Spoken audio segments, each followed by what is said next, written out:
What is going on, guys, and welcome back to the Movie Bunker, where physical media is alive and well. I am Fork Outlaw, and today we're going to do a little bit of a different kind of video than what we've done on this channel here before, prior to this one. You know, on TikTok and on YouTube, for years, I've been kind of like the Halloween guy, and I'm very proud of that. Halloween is my favorite franchise. Without Halloween, I would have probably never gotten into collecting, and I certainly wouldn't have collected horror at this level if it wasn't for my love for Halloween.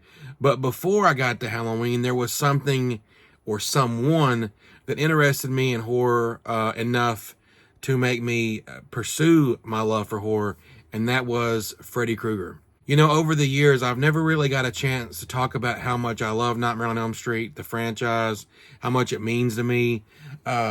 Because my focus has always been on Halloween, and that's fine because, like I said, I do love Halloween, but I don't know if I would have ever got to Halloween if it wasn't for Freddy Krueger and A Nightmare on Elm Street. And what I mean by that is, I'm going to share a few stories with you to kind of give you guys an idea of, you know, why I love Nightmare on Elm Street so much.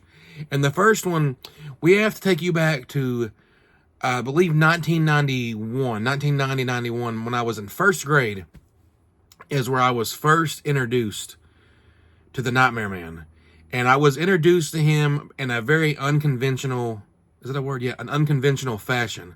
And by that I mean, we used to have a tape player in my first grade classroom that we would listen to stories on, and it had a jack and a coaxial that you could hook up more than just two headphones.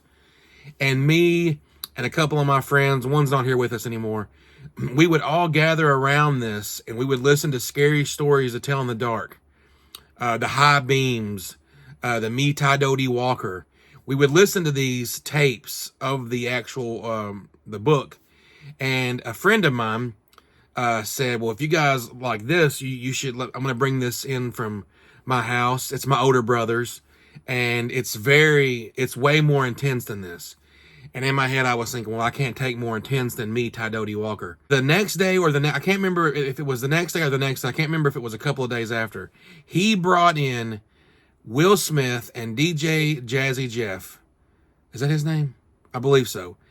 He brought in Nightmare on My Street. And we listened to that song literally for months.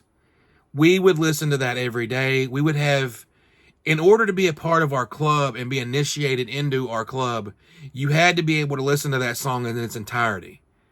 Because a lot of people would come over there and listen to it, and the part when Freddy starts talking it's intense for first graders. We had a lot of first grade tough guys that couldn't get through it. So that was always like a badge of honor for us that we were such dedicated Freddy Krueger fans. Keep in mind, none of us had ever seen Nightmare on Elm Street. The only image that we had of him, I believe, was on that record, on that tape. I can't remember if it was on the tape or if he brought a picture, but we had a picture to match the voice. I don't believe in the video or the music, the song. I don't remember if that's Robert Englund. I don't think it is. But I just remember prominently the first time I heard that, it absolutely just scaring the crap out of me. And what's funny is when the girls got a little bit older, when the girls were about 9 and 7, I introduced them to that for the first time as their introduction to Freddy Krueger. But I was fascinated with it. The teacher was very cool. She had no idea what we were listening to. But, you know, it was one of those kind of things, looking back on it, like that is definitely what sparked my love and my interest for Nightmare on Elm Street and horror. Now, I was always allowed to watch the Universal Monsters. I've talked about the Universal Monsters at length. But Freddy Krueger was the first, like, bad boy, like the first real, like, modernized slasher that I was allowed, that I wasn't allowed, that I watched. And he haunted my nightmare dreams for years to come. But we'll get into that later. Kind of coinciding with this story. Now, my mom is very anti-horror. To this day, she hates horror movies. She doesn't like coming in here. She doesn't come in here. She does not support my love for horror in any stretch of the imagination. My mother is diehard Pentecostal, and horror movies just aren't in her vocabulary. But for whatever reason, about a year or two later, I was way too young to watch A Nightmare on Elm Street. For whatever reason, the stars just aligned, and my mother let me watch Nightmare on Elm Street with her and my dad. Now, keep in mind, this was I believe it was on television. They definitely didn't rent it, so it would have been edited. But I can just remember whenever he is running down that alleyway with his arms outstretched out, I just remember being beyond traumatized. It was way too much for my eyes. It wasn't All Dogs Go to Heaven or Five Goes West. It was not Disney. I was only really allowed to watch Disney and wrestling. That was it. So this was like punk rock. This was foreign. This was not, allowed. And it made me love it even more. And that movie, to this day, the two movies that had that kind of impact on me as far as scaring me was Nightmare on Elm Street and The Exorcist. Nightmare on Elm Street probably haunted me longer. I was terrified of Freddy Krueger for many years. My grandfather even gave me a dream catcher because I had such bad nightmares about Freddy Krueger after I watched that movie. And I'll always remember this about that movie too. At the end, one of the most controversial scenes in Nightmare on Elm Street is at the very end where everything is happy and all that. The mother gets pulled back through this little bitty circle in the door. But before that, whenever Nancy and Freddy are having their final battle, you've seen the movie. If not, sorry, I'm ruining it for you. Nancy takes away all of his power. And I just remember, she said, I take away all your power. You're not real. My mother said, see, that's all you have to do. And I remember just feeling so much better that there was this monster, but here was my mother giving me the way to beat him. And I can remember it so vividly whenever he pulls the mother through the glass circle window. My dad just real casually just turned in his recliner and looked at my mom and said, oh yeah, what do you do now? And I just remember being like, oh no. Like, there was no happy ending. This is definitely not like Disney. Freddy prevailed. He's still there.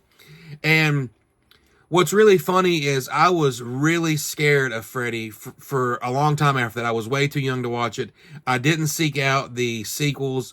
In fact, as much as Freddy is a part of the reason why now I love horror, he is a big reason for why after I watched that, I didn't pursue it for a few years because I was scared to death. I mean, I literally would take such precaution when we would go into the movie stores to not look down the horror lane in just like gripping fear that I may see A Nightmare on Elm Street on the shelves. Another really fun story, not a fun story, but another like profound moment was where I live, trick-or-treating, you can only trick-or-treat until you're 12. I guess legally. I'm not sure that those laws get enforced. I've never really looked that up, but around here, when you're 12, it's your last year trick-or-treating.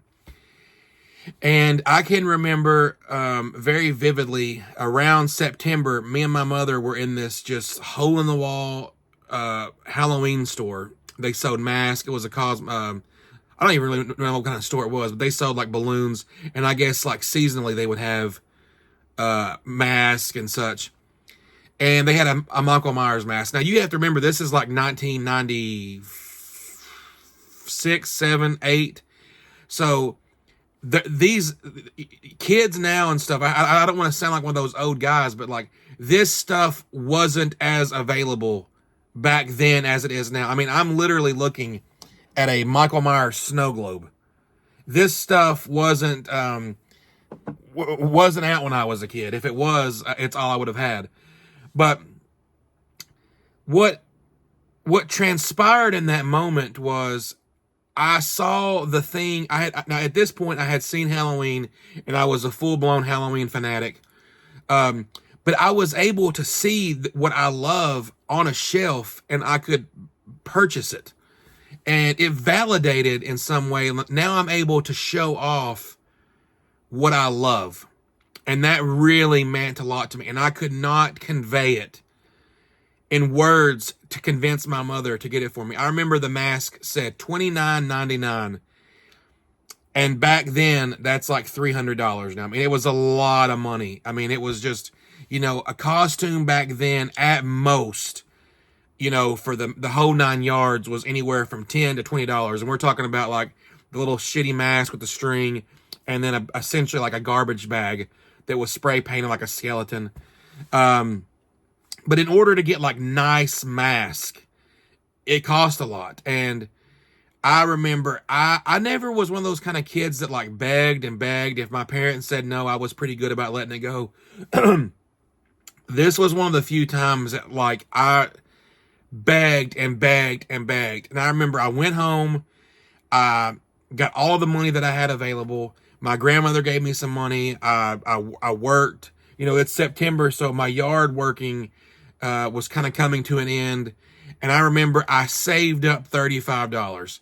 Now, you have to keep in mind, too, where I seen this mask was probably 25 or 30 miles away from where we live. So it's not like I could just go there. This was like a once a week, once every other week sort of stop. And I remember I walked into the place. I was so excited to buy this Michael Myers mask, and it was gone. And again, this is before you can order. And, she was like, I can order you one, but it's going to take, 6 weeks to get here. And Halloween would have come and passed. And I just remember being so traumatized because I wanted this mask. I wanted to wear something that was special to me the last year that I was able to trick or treat. So around this time of year, if you play football, this is whenever you're starting to, your fall practice and stuff. And I played football, and I remember I was going to get my hair cut, and the woman who cut my hair had literally, maybe not even a year before, had lost her son in a car accident. He ran off the road, and he passed away, sadly. And these were people that were very close to us. And this was a really sad thing for our town. Daryl was a very loved young man, and the mother was one of those kind of people that just brightened the room with her smile and her energy, and she never really recovered from that. But I remember she was cutting my hair, and she asked me what I was going to be for Halloween, and I explained to her, nothing. I wasn't able to get the mask that I wanted. My mom was very strict, and, I don't even know how I talked to her to let me be Michael Myers, to be honest with you. But I remember she said, well, what about Freddy? You should be Freddy. And I was like, oh, that would be cool. Yeah, but, Freddy mask, or it's, 3 or 4 days before Halloween, there's nobody that's going to have one. And she said, wait a minute. And so she cut hair. She had like a little side garage that she cut hair, and it was very nice. And I remember she was an Elvis fanatic, but that's a whole other video. But she left, and she came back, and she handed me this mask, this Freddy Krueger mask. And she looked at me, and she said, this was Daryl's. And I was like, oh, I can't. I can't. She's like, no, you wear it, take good care of it, and then bring it back when you're done. And I said, oh, I can't do this. Like, and she's like, no, I want you to have this mask. I want you to be what you want to be for Halloween, and so would have Daryl. Looking back on that was a really special moment, because her daughter worked at our local video store, so she was always who I would see when I rented movies and games. And I just remember it was such a profound moment that my mother didn't object. She was okay with this. So because of her generosity, my very last legal trick-or-treat night, let's not get shit twisted, I kept trick-or-treating after that, but my last year I was allowed to trick-or-treat, I got to be Freddy Krueger. But not only was I Freddy Krueger, I was honored that this lady trusted me enough to let me wear her late son's Freddy Krueger mask. And it really meant a lot to me. And to be able to tell this to you guys, it just goes to show how important this stuff is. To some people, these are just movies. These are just characters, but that's just one story. That's just my story. There are thousands of other stories similar to how this one character kind of brought us all together. As time passed, I found, that Freddy became less and less appealing to me, and I full-blown went into Michael. Nightmare on Elm Street was the first franchise I ever watched, start to finish. I finished the Nightmare on Elm Street franchise before I even finished Halloween. But for some reason, after all these years, Freddy Krueger still has such an impact on a lot of us. And I think that just goes to show how important of a character Robert Englund portrayed in Freddy Krueger, and how important that franchise is to us. The reason that I'm making this video, the reason that I feel so compelled to do this, is because in 2016, whenever I was a diehard Scream Factory fan, somebody asked me what was my holy grail for my collection. What's missing? What do you want? Every single live stream that I do, someone asks me, Outlaw, what is your holy grail? I own them all. My most wanted piece of physical media since 2016 has been a Nightmare on Elm Street box set.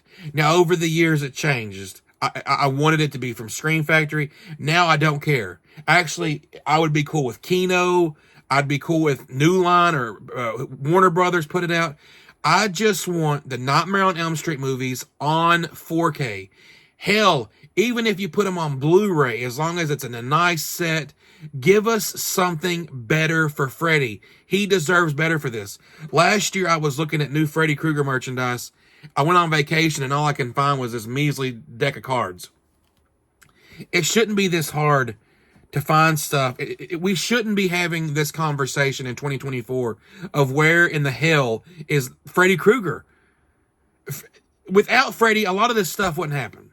I don't want to turn this video negative, but I just wanted to share my thoughts, my love for Nightmare on Elm Street, because I spend so much time talking about how much I love Halloween and Texas Chainsaw Massacre. I never talk about Freddy, and I never talk about how much Freddy means to me and how much those stories over time have kind of like shaped my life. Those are just two stories. I have loads more about Freddy.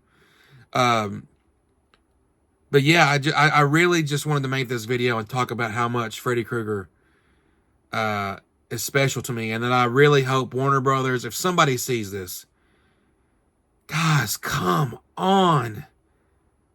Give us Nightmare. Please. Guys, email Warner Brothers. I said this on TikTok Live earlier. Email Warner Brothers. Don't be mean. Make educated emails. Say, please, we as physical media collectors, we want Freddy. Know that if you make a Freddy box set, trust in us that we will buy it. I will buy it. I will review it. I will shout to the heavens that Freddy Krueger has finally gotten his due. It is time. We are past due, guys. I will do whatever it takes for the Nightmare Man to finally have a better release. I am 19 minutes into this video. I cannot tell you that I've ever made a 19-minute video before, but that is how passionate and that is how much Nightmare on Elm Street means to me. And guys, there are loads of us. There are many of us waiting for this set. If you're watching this video, you are one of those people. You as well. We are ready. We have been ready for years. Give us Freddy, please. Take care from the Movie Bunker. Until next time, I'll see you at the movies.